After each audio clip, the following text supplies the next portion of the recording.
Hey, my name is Chris. The channel is called East Coast Classics, and in this video we're going to do something a little different. I'm going to share with you an email that I received from a viewer. His name is Roman. He lives near New York City, and he's interested in buying a Caprice PPV at a state surplus auction. He found a car that he's interested in. He sent me the link and the pictures, and he wants my thoughts, my opinions about the car, the condition, and what the bidding should go for, what a retail price would be, what to look for with these cars, some of the flaws and the downsides, and generally what he should pay at an auction on this car. So let me share with you the pictures of the car, my thoughts, my opinions, and let's see if we can come up with the right amount for him. So the first thing you have to understand is the photos you get at these auctions, they're lousy at best. They're taken with a potato. I don't know how they take such lousy photos, but they manage to find a way, and this is what you have to deal with most of the time. Now, obviously, best case scenario is to be on site and do a close visual inspection. However, if this is all you got to go by, then that's what you have to work with. Now, these Caprices, they were made between 2011 and 2017. They're made in Australia, imported to the United States. Almost 16,000 of these cars were brought in. Now, they came in two different engine configurations, a V6 and a V8. A 3.6 liter V6 that made 300 horsepower and a 6 liter V8 made 355 horsepower. They all came with the same 6-speed automatic transmission. Now, there's also two dress-up options on these cars. There's a 9C1 model with the vinyl floors, and then there's a gussied-up model version. It's called the Detective model. It's also a 9C3 that gives you carpeting, floor mats, a center console, very traditional, very civilian-style interior. The V8 models made up 82% almost of all the Caprices brought into the United States. 12,893 or so cars came with the V8. So it's something you have to be aware of. There are some V6 models out there, and the prices reflect that. Now, you buy these cars not for a 6-cylinder. You buy them for the 355 horsepower 6-liter V8. That's why you get these. So you have to be conscious and aware of the engine that's in here. Also, 95% of all the Caprices brought into the United States were 9C1 models, right? And that's important because there's 802 or so 9C3s that are out there, and they command a premium on prices. And you have to understand, when you're looking at these cars, the 9C3 versus a 9C1 really matters with prices. Now, this car that Roman sent me, it's in a blue color. It's a fantastic shade of blue. Love this. Now, 50% of the Caprices brought into the United States are white, and another third or so are black. That leaves you about 12% of these cars in some other color. And the color matters, it really does. It matters with pricing, it matters with availability and what you can see and find out there in the marketplace. First thing I'm looking at on this car is right down here. I'm looking at the headlight and I see what could be a crack, could be a reflection. I don't know for sure, but it leaves me suspicious as to what might be in that spot. I really do believe it's probably just maybe a leaf. I'm not so sure though, but it's something you have to be aware of because headlights are not cheap. Any body panels on these cars are not cheap at all. A hood, for instance, $840. A fender, $440 or so, give or take. Headlight buckets, you can find them on eBay, used in the $200 to $300 range. You have to be very aware of the cost of these parts. Now, these cars also have fantastic fit and finish. And I'm looking right down here at the fender line where the bumper and the fender come together. It looks like there might be a small gap right there. Makes me think that there's maybe been a bump in its lifetime or maybe a replacement body part. Generally though, the cosmetics of this car on the passenger side look very good. If we switch over to the driver's side, I see a spotlight, so I'm worried about water leaking into the car at some point, whether it has been happening or it may in the future. Something to be aware of, something to be looking at. You can see the fender line down here now looks much tighter, which is what I expect from these cars. Also, the paint quality on these cars is stunning. It's really fantastic. Very little texture, if any texture at all in the paint.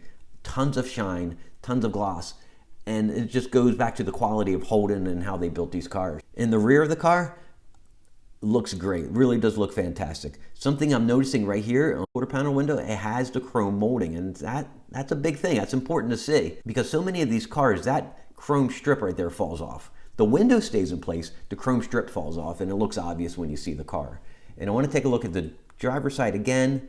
Yep, and that chrome strip is on there as well, and that's important. The next picture, again, grainy, lousy. You see the full wheel covers? That's an option on 9C1 models, and this is one of those 9C1 models. Typically, you'd get little center caps. On this one, the state obviously stepped up and bought the full wheel covers. Interior-wise, right away, you could see the vinyl flooring, and in the center console, it has this offset shifter right here, and an open concept center console, I'll call it that. And it's simply a modular center console. You can put all kinds of radio and equipment and pieces on there. You have the handle right here for the spotlight.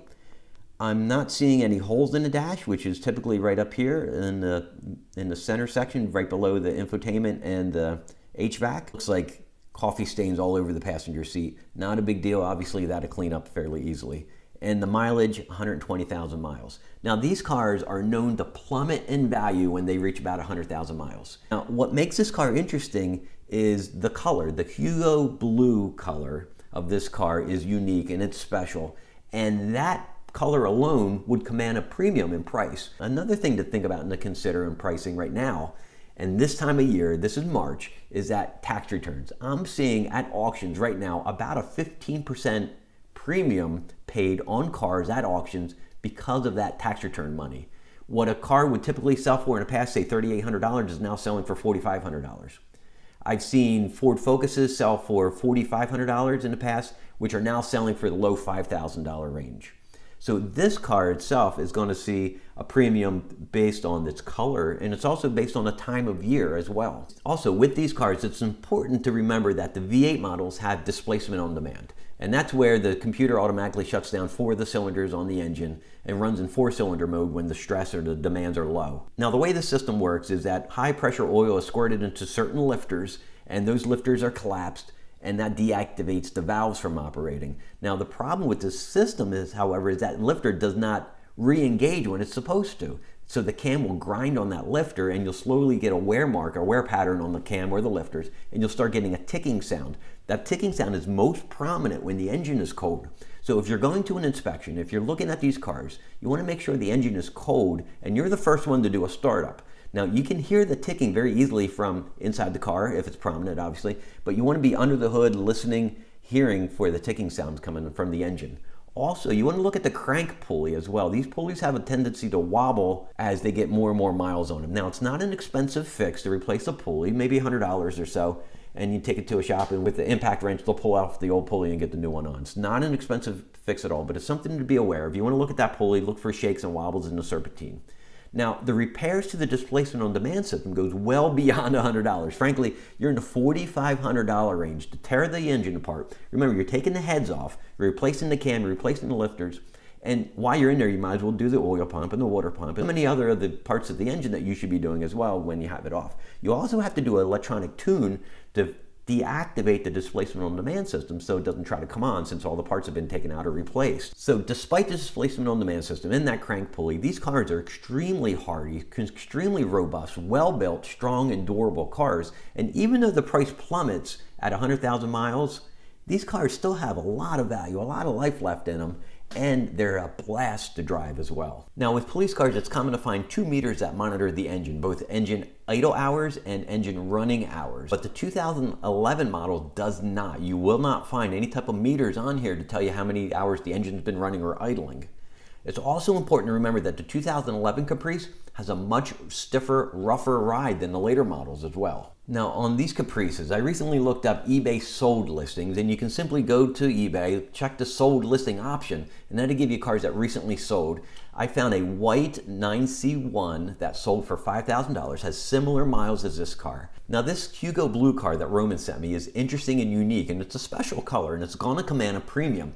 About 235 Caprices brought to the United States are in this color. The eBay listing car sold for $5,000, but it was white, which is a very common color. So this car, right away, I'm seeing about $1,000 premium for that color, given the similar condition and miles as the eBay car. I'm also seeing this time of year 15% or so added to auction cars, and it's just 15% more that people are spending, and I think it's because of tax refund money. So that's another $900. So I see this car selling in the $6,900 range. Now, is it worth $6,900? You know, I think that might be absolute full retail price on this car. But trying to find another Hugo Blue Caprice will be difficult, will be a challenge. Now, if this is a color that you love, $6,900 is a fine price. It's a reasonable and expected price. Could you resell this car for that same amount? You know, probably about that amount. I don't see that as being above retail or outside the realm of being reasonable. But it's important to remember that there's people that are buying these cars not to resell. They're buying them to keep and hold and enjoy and drive.